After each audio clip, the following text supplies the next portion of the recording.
وہ بنا لچک کے بولے تو زاہد صاحب کو مجبور ہو کر اٹھنا ہی پڑ گیا تھا۔ یہ کسی بھی طریقے سے راضی نہیں ہو رہے تھے رخصتی لیٹ کرنے پر، اور اب پتہ نہیں وہ عروج کو کس طرح سے قائل کرتے۔ بے شک ان کی بیٹی عروج بہت سمجھدار تھی، لیکن پھر بھی انہیں افسوس تھا کہ وہ اپنی بیٹی کی ایک خواہش پوری نہ کر سکے تھے۔ وہ گھر آیا تو اس سے کچھ غیر معمولی سا محسوس ہوا۔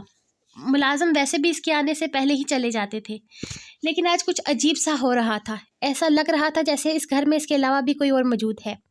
گھر پہ اور کون ہو سکتا تھا؟ سوچتے ہوئے وہ اپنے بیڈ روم کی طرف جانے لگا، جب اسے کچن میں کسی کی موجودگی کا احساس ہوا۔ وہ فوراً ہی کچن کی طرف آیا تو خوشی سے اس کا چہرہ کھل اٹھا تھا۔ بابا! وہ مسکراتے ہوئے تیزی سے ان کی طرف بڑھا تھا، جبکہ اسے آتے دیکھ کر انہوں نے اپنا کام چھوڑتے ہوئے اپنی باہیں پھیلا کر اسے اپنے سینے سے لگا لیا تھا۔ میرا بچہ، میرا جگر، میرا ٹکڑا۔ وہ اسے اپنے سینے سے لگائے سکون محسوس کر رہے تھے، جبکہ اتنے دنوں کے بعد انہیں دیکھ کر وہ بھی کافی خوش تھا۔ آپ نے تو مجھے سرپرائز دے دیا، کانوں کان خبر بھی نہیں ہونے دی کہ آپ آ رہے ہیں، وہ خوشی سے بولا، جبکہ بابا اب پھر سے اپنے کام کرنے لگ گئے تھے۔ وہ کھانا بنا رہے تھے۔ اگر تمہیں بتا کر آتا تو یقیناً تمہیں اتنی خوشی نہیں ہوتی جتنی اس وقت ہو رہی ہے۔ تمہارے لیے اسپیشل تمہاری فیوریٹ بریانی بنا رہا ہوں، انہوں نے مسکراتے ہوئے کہا تھا، جبکہ وہ بھی ان کے ساتھ وہیں شیلف پر بیٹھ گیا۔ وہ گھر کا کھانا کتنے دنوں سے نہیں کھایا، ملازموں کو تو کھانا بنانا آتا ہی نہیں ہے۔ تھینکس ڈیڈ، آج تو پارٹی ہو گئی، وہ پرسکون انداز میں بولا، جبکہ وہ محسوس کر رہے تھے کہ وہ نشے میں نہیں ہے۔ انہیں امید تو یہی تھی کہ وہ جب واپس آئے گا تو فل نشے میں ہوگا، لیکن نہیں، وہ نشے میں نہیں تھا۔ مجھے لگا تھا کہ تم نے ڈرگس لی ہوں گی اور نشے میں کہیں پڑے ہوگے، لیکن یہ جان کر خوشی ہو رہی ہے کہ تم بہت نارمل ہو، ماشاءاللہ۔ وہ دراصل یہ میرا ٹائم نہیں ہے نا، میں رات 1 بجے کے بعد اپنے اس طرح کے شوق پورے کرتا ہوں، اور آفس ٹائمنگ 11 بجے کے بعد، دن میں کبھی کبھار جب ضرورت حد سے زیادہ سوار ہوتی ہے تب لے لیتا ہوں، لیکن حد میں۔ وہ انہیں اطمینان دلاتے ہوئے انہیں بتانے لگا تھا۔ اب وہ اسے ڈرگ چھوڑنے کے لیے نہیں کہتے تھے، کیونکہ وہ سمجھ چکے تھے کہ یہ چیز اس کے بس سے باہر ہے۔ وہ چاہے کچھ بھی کیوں نہ کر لے، لیکن کبھی بھی یہ چیز چھوڑ نہیں سکتا۔ انہوں نے اسے ڈرگس کے ساتھ ہی قبول کر لیا تھا۔ وہ جیسا بھی تھا، جو بھی تھا، وہ بس ان کے پاس تھا، ان کی نظروں کے سامنے۔ انہیں اور کچھ بھی نہیں چاہیے تھا۔ آ جاؤ، کھانا بن چکا ہے، ساتھ میں کوئی فلم دیکھتے ہیں اور ساتھ میں کھانا انجوائے کرتے ہیں۔ وہ مسکراتے ہوئے اسے باہر لے کر جانے لگے تھے، جبکہ وہ خوشی خوشی ان کے ساتھ ہی آیا تھا۔ اپنے بابا کے ساتھ وقت گزارنے کی خواہش تو کافی وقت سے اس کے دل میں تھی، لیکن آج اللہ نے اپنے آپ ہی یہ خواہش پوری کر دی تھی۔ اسے اور کیا چاہیے تھا؟ وہ رات کو بابا کے ساتھ ہی سویا تھا جب اسے کچھ عجیب سا محسوس ہوا۔ وہ نیند میں بے چین لگ رہے تھے۔ آہستہ سے ان کے سینے پر ہاتھ رکھا تھا، جہاں اسے حرکت کچھ تیز محسوس ہوئی۔ ان کا دل اتنے بے ترتیب کیوں ہو رہا تھا، وہ سمجھ نہیں پایا تھا، جبکہ وہ محسوس کر رہا تھا کہ وہ بار بار بائیں سائڈ کی طرف تکلیف محسوس کر رہے تھے۔ وہ اٹھ کر بیٹھ گیا تھا۔ اس کا ارادہ تھوڑی دیر بابا کے ساتھ سونے کا تھا۔ اس کے بعد، ان کے سونے کے بعد، وہ اپنا نشہ پورا کرنے والا تھا، لیکن بابا کی طبیعت اسے نہ جانے کیوں خراب محسوس ہو رہی تھی۔ بظاہر تو وہ بالکل نارمل تھے، کسی طرح کی پریشانی محسوس نہیں ہو رہی تھی، لیکن پھر بھی وہ کچھ بے چین لگ رہے تھے، اور جس طرح سے ان کے سینے کی دھڑکن تیز ترین ہوتی جا رہی تھی، اسے عجیب سا خوف محسوس ہونے لگا تھا۔ بابا، بابا اٹھیں، کیا ہوا ہے آپ کو تکلیف ہے کیا؟ وہ انہیں جگانے لگا تھا، جبکہ نیند میں اپنی طبیعت اور بائیں سائڈ پر اٹھا درد محسوس کر کے وہ جلدی ہی آنکھیں کھول کر اسے دیکھنے لگے تھے۔ اسے پریشانی سے اپنے قریب بیٹھے دیکھ بابا مسکرا دیے۔ ہاں بیٹا، میں ٹھیک ہوں، تمہیں پریشان ہونے کی ضرورت نہیں ہے۔ کچھ وقت سے یہ بائیں سائڈ کا بازو سن ہو جاتا ہے اور ایسے ہی دھڑکن تیز ہو جاتی ہے۔ وہ اس کا ہاتھ اپنے سینے پر محسوس کرتے ہوئے بتانے لگے تھے، کتنے وقت سے ہو رہا ہے یہ سب کچھ؟ آپ کی طبیعت خراب ہے؟ آپ نے اس بارے میں مجھے کیوں نہیں پتہ چلنے دیا؟ چلیے اٹھیے، ڈاکٹر کے پاس چلتے ہیں۔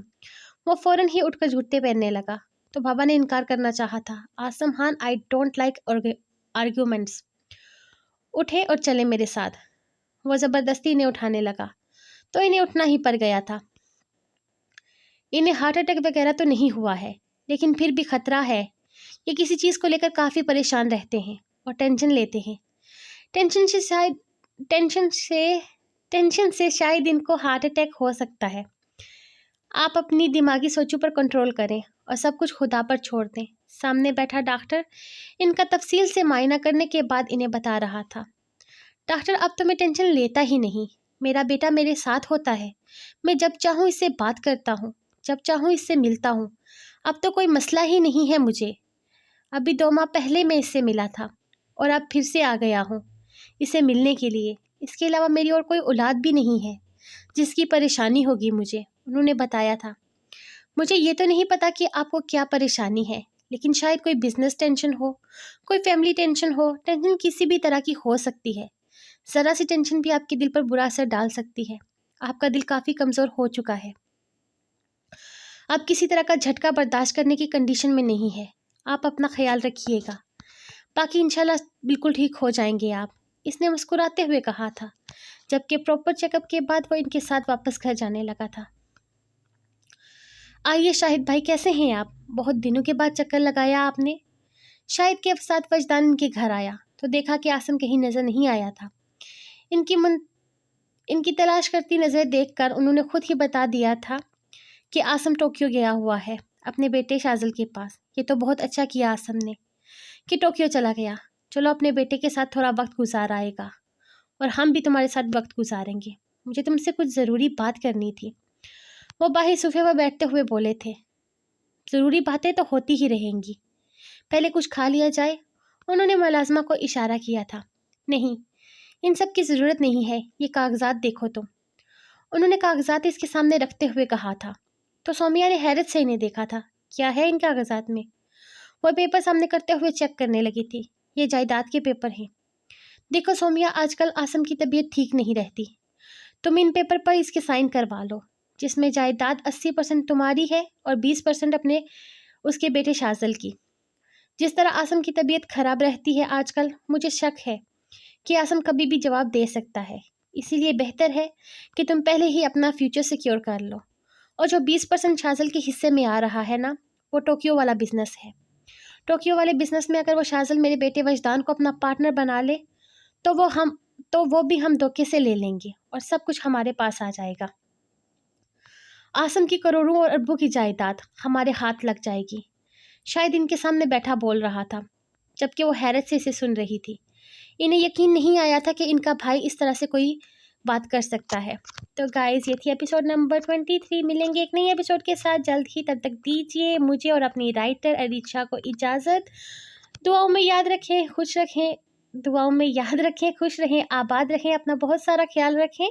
ملیں گے کل ایک نئی ایپیسوڈ کے ساتھ۔ اللہ حافظ۔